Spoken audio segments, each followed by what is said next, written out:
Paulus dan Silas dalam penjara. Paulus berada di kota Roma di Filipi dan telah menunjukkan kuasa Yesus untuk membebaskan seorang budak perempuan dari roh jahat yang memberinya kuasa untuk meramal nasib. Pemilik budak itu yang memanfaatkan ramalan budak itu untuk menghasilkan uang dari ramalan nasibnya sangat marah. Mereka menghasut massa untuk menyeret Paulus dan Silas ke hadapan hakim setempat. Mereka menghukum Paulus dan Silas untuk dipukuli dengan tongkat di punggung mereka dan dimasukkan dalam penjara.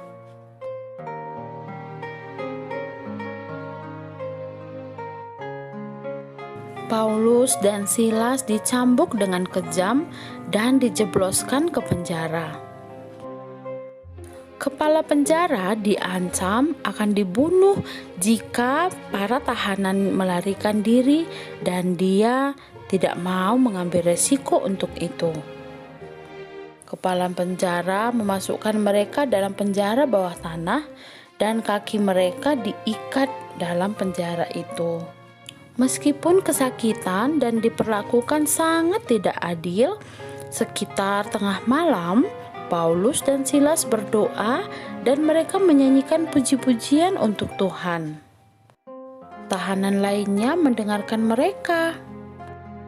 Tiba-tiba terjadi gempa bumi yang sangat hebat. Penjara itu terguncang hingga pondasinya dan juga semua pintunya terbuka lebar.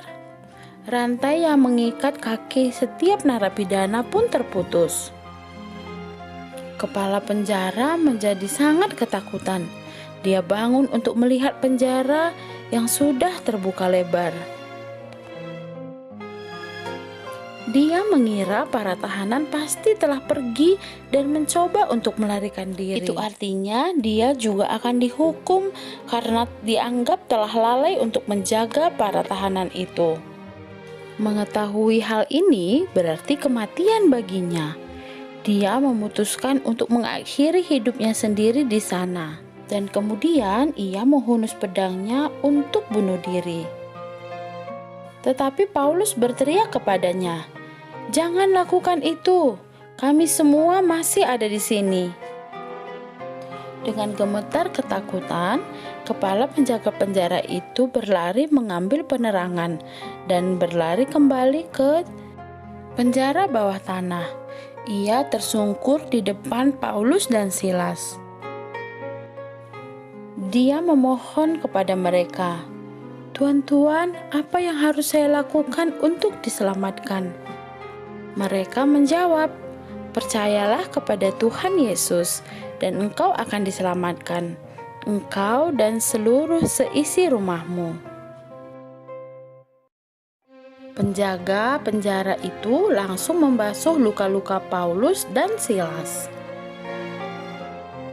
Kemudian mereka memberitahu dia dan semua orang yang tinggal bersamanya kabar baik tentang Yesus. Kemudian dia dan seluruh keluarganya pun dibaptis. Kepala penjara itu kemudian membawa Paulus dan Silas kembali ke rumahnya untuk makan.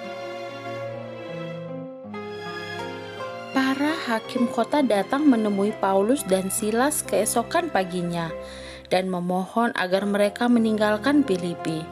Setelah mengucapkan selamat tinggal kepada orang-orang Kristen baru di kota itu, Paulus dan Silas pun melanjutkan perjalanan mereka.